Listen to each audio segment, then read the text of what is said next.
మన హిందూ పురాణాలలో ఐవీఎఫ్ పద్ధతులకు పోలికలున్న కొన్ని కథలను చెప్తాను. మొదటి ఉదాహరణ కౌరవుల జననం. గాంధారి పెళ్లైన చాలా సంవత్సరాల తర్వాత గర్భం దాల్చుతుంది.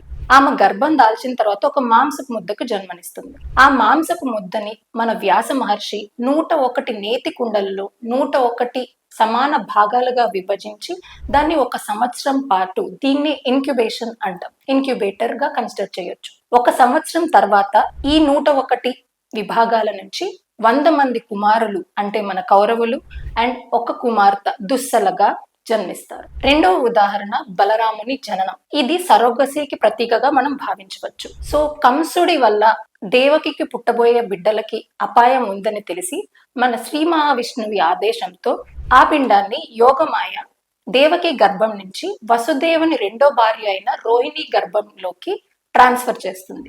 దీన్నే ఎంబ్రియో ట్రాన్స్ఫర్ అండ్ సరోగసీకి ఉదాహరణగా మనం భావించవచ్చు.